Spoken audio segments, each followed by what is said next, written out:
Hello बच्चों, good morning. आज हम जो कहानी पढ़ने वाले हैं उसका नाम है कहानी कब खत्म होगी। आपको कहानियाँ सुननी अच्छी लगती हैं? आपके बहुत सारे दोस्त अगर हम क्लास में बोलते हैं कि चलो एक कहानी सुनाओ, तो बहुत सारे बच्चे तैयार हो जाते हैं। कुछ लोग छोटी सी कहानी सुनाते हैं, कुछ लोग इतनी लंबी सुनाते हैं कि सुनने वाले तंग आ जाते हैं कि कब ख़त्म होगी। हाँ, ख़त्म ही नहीं होती उनकी कहानी। हो सकता है नाम सुनकर आपको ऐसा ही लगेगा ना, जैसा मैंने पहली बार इस कहानी का नाम सुना, कहानी कब ख़त्म होगी, तो ऐसा ही लगा। बिल्कुल याद आ गए मुझे कुछ बच्चे जो कहानी बोलना शुरू करते हैं तो ख़त्म ही नहीं करते, बोलते ही जाते हैं। तो यहाँ कौन है, किसको कहानी सुना रहा है और किसकी कहानी ख़त्म नहीं हो रही है, वो हमको देखना है। ठीक है, मैं कहानी पढ़ती हूँ और आपको सुनाती हूँ। आप भी अपनी टेक्स्ट बुक खोल लो और उसमें से पढ़ने की कोशिश करो। पहले ठीक है, कहानी अच्छी तरह से सुन लो, बाद में रीडिंग करने की कोशिश करो। प्राचीन काल में एक राजा था। प्राचीन काल यानी बहुत पहले। हम कहानी में ऐसा पढ़ते हैं ना, बहुत समय पहले की बात है, उसको बोलते हैं प्राचीन काल यानी पुराने समय में। उसे कहानी सुनना बहुत पसंद था। एक दिन उसने घोषणा ने अनाउंसमेंट किया, जो भी मुझे सबसे लंबी कहानी सुनाएगा उसे ढेर सारा इनाम दिया जाएगा।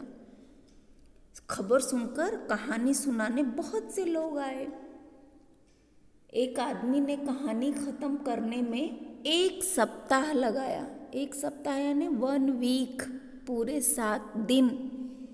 दूसरे ने 10 दिन तक कहानी सुनाई। तीसरे ने कहानी को 1 महीना सुनाया, 1 महीना चलाया। उनकी कहानी सुनने के बाद राजा यही कहता, आपने जो कहानी सुनाई मुझे वह इतनी लंबी नहीं लगी। सभी को खाली हाथ ही जाना पड़ता। एक चतुर कहानीकार ने इस घोषणा के बारे में सुना और राजा से पुरस्कार पाने का निश्चय किया। तो उनकी कहानी सुनने के बाद हमेशा राजा क्या कहता कि आपकी कहानी मुझे इतनी लंबी नहीं लगी। तो एक चतुर कहानीकार यानी जो कहानियाँ बनाता है, उसने राजा की ये घोषणा सुनी तो उसने निश्चय किया कि ये पुरस्कार तो मैं ही ले जाऊंगा। वह राजा के पास गया। उसने देखा कि राजा को किसी की भी कहानी लंबी नहीं लग रही थी। यह देखकर वह चिंता में पड़ गया। उसे समझ में नहीं आ रहा था कि वह कौन सी कहानी सुनाए। आप अगर उस राज्य में होते और राजा को कौन सी कहानी सुनाते और क्यों?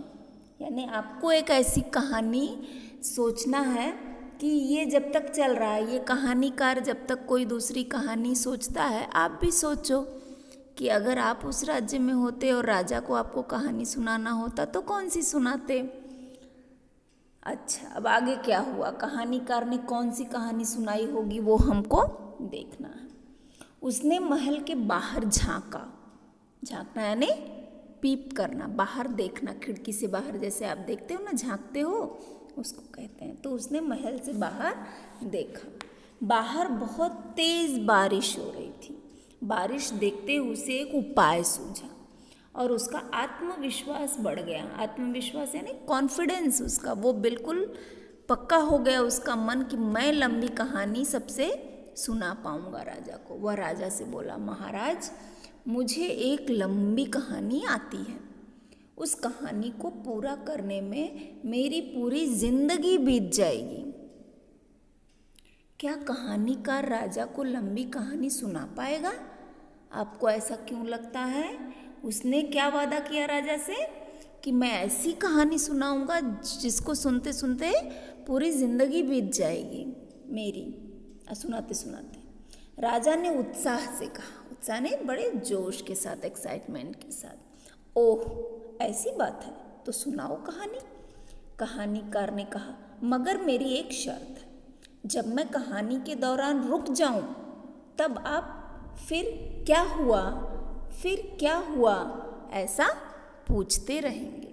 यानी जब भी मैं रुक जाऊं बीच में तो आपको मुझसे पूछना है कि फिर क्या हुआ, फिर क्या हुआ। राजा ने तुरंत शर्त मान ली। कहानीकार ने कहानी सुनाना शुरू किया। एक देश में एक बार खूब वर्षा हुई। अब कहानीकार ने कहानी सुनाया। कौन सी कहानी? सबसे पहले उसने कहा कि एक देश है जहाँ बहुत बारिश हुई, वर्षा अच्छी होने के कारण फसल भी अच्छी हुई। जहाँ देखो वहीं पहाड़ जैसे अनाज के ढेर लग गए। यानी उस देश में क्या हुआ, बारिश बहुत अच्छी हुई जिसके कारण खेती भी बहुत अच्छी हुई। जब खेती अच्छी हुई, खेत में अनाज बहुत अच्छा हुआ। सब जगह जहाँ देखो वहाँ अनाज के ढेर लग गए।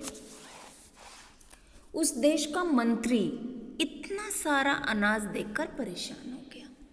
उसे डर था कि कहीं इतना सारा अनाज खराब ना हो जाए। यानी उस अनाज को सुरक्षित कहाँ रखा जाए, कैसे रखा जाए, इस बात को लेकर उस राज्य का मंत्री परेशान हो गया। अगर सारा अनाज बाहर पड़ा रहा तो सब खराब हो जाएगा। मंत्री ने अनाज को बारिश से बचाने के लिए क्या किया होगा? काफी सोच विचार करने के बाद मंत्री ने कारीगरों को बुलाया और आदेश दिया, एक बड़े भंडार गृह का निर्माण किया जाए ताकि सारा अनाज वहाँ सुरक्षित रखा जा सके। अगर कभी अकाल भी पड़े तब भी चिंता करने की ज़रूरत ना रहे। मतलब एक भंडार गृह यानी ऐसा कमरा या ऐसी जगह बनाई जाए जहाँ सारा अनाज बहुत ही सुरक्षित रख दिया जाए और जब भी ज़रूरत पड़े वहाँ से निकाला जा सके।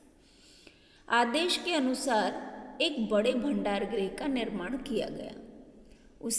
उस प्रकार का भंडार गृह और कहीं नहीं था।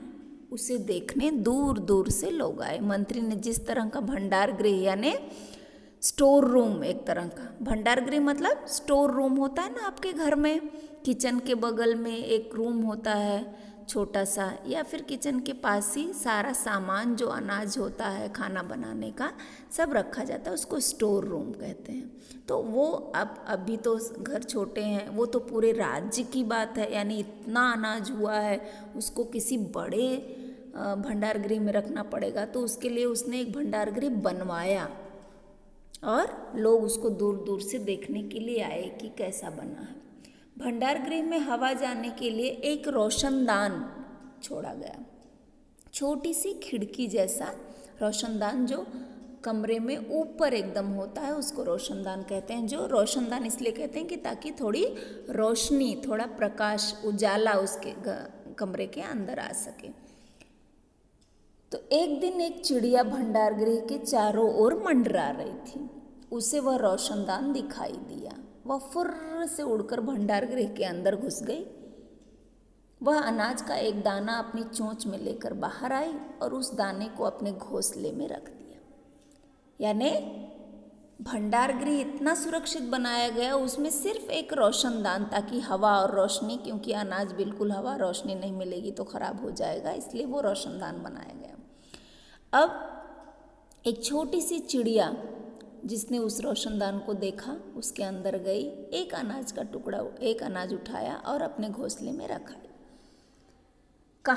कहानीकार कहानी को यहाँ तक सुनाकर रुक गया।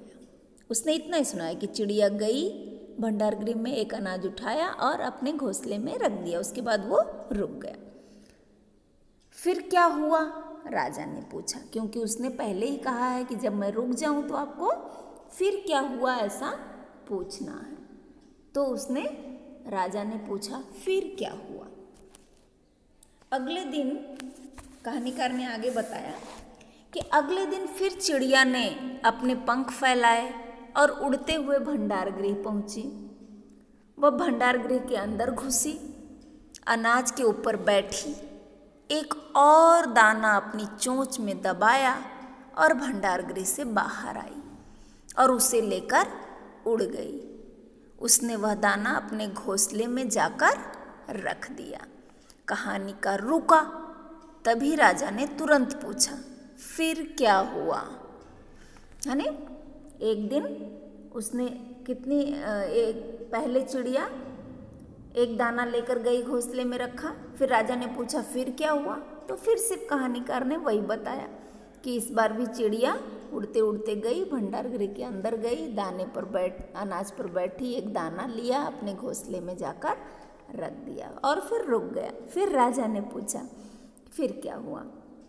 अब कहानीकार ने कहानी में आगे क्या सुनाया होगा? सोचो कि कुछ क्या नया सुनाया होगा उसने कहानी में। अब चिड़िया बहुत खुश थी। वह अगले दिन फिर भंडार गृह के इधर उधर मंडराती रही। फिर से भंडार गृह में गई। एक और दाना उसने अपनी चोंच में दबाया और अपने घोंसले की ओर चल दी। राजा समझ गया कि कहानीकार दिनों दिन वही बात, चिड़िया आई, मंडराई, दाना उठाया, को दोहराता रहेगा। वह सोचने लगा, चिड़िया भंडार गृह में एक एक दाना निकालती रहेगी, इस तरह तो मेरी पूरी जिंदगी बीत जाएगी, फिर भी भंडार गृह में अनाज खत्म नहीं होगा। इस कहानीकार की कहानी सुन सुनकर मैं पागल हो जाऊंगा। ओहो, इस कहानीकार से कैसे छुटकारा पाया जाए? अब 2 दिन 3 दिन कहानीकार राजा को यही कहानी सुनाता रहा कि चिड़िया गई, भंडार गृह में से एक अनाज उठाया, अपने घोंसले में रखा, फिर दूसरे दिन वही कहानी, फिर दूसरे दिन। फिर राजा समझ गया कि ये कहानीकार मुझे ये ऐसी इतनी ही कहानी जिंदगी भर सुनाने वाला है, क्योंकि भंडार गृह का अनाज तो एक दाना निकालने से इतने जल्दी खत्म होने वाला नहीं है और इसकी कहानी सुन सुनकर मैं पागल हो जाऊंगा। तो उन्होंने उससे छुटकारा पाने का उपाय सोचा। क्या सोचा? उन्होंने तुरंत कहानीकार को रोका और कहा, तुम्हारी कहानी सबसे अनोखी और लंबी है, मेरी उम्र बीत जाए तब भी यह कहानी खत्म नहीं होगी। राजा ने यह कहकर अपने मंत्री को आदेश दिया कि कहानीकार को ढेर सारा इनाम देकर विदा किया जाए। कहानीकार के जाने के बाद राजा ने चैन की सांस ली। यानी बहुत सारी सुंदर सुंदर कहानियाँ राजा को लोगों ने सुनाई, लेकिन ये कहानीकार चूँकि वो कहानियाँ गढ़ सकता था, बना सकता था, क्रिएट कर सकता था, तो उसने एक ऐसी कहानी क्रिएट की जो राजा ने कहा ना कि जो सबसे लंबी कहानी सुनाएगा, क्योंकि लोगों ने 1-1 महीने तक उनको कहानी सुनाई और उनको पसंद नहीं आई, लेकिन इसने ऐसी चुनकर कहानी सुनाई कि बस राजा को कहना पड़ा कि बस अब बस करो। ठीक है, इसीलिए कहानी का नाम है कहानी कब खत्म होगी। तो ऐसी एक लंबी कहानी आप भी सोच कर रखिए, है ना। अच्छी थी ना कहानी, बिल्कुल मस्त। Okay, bye.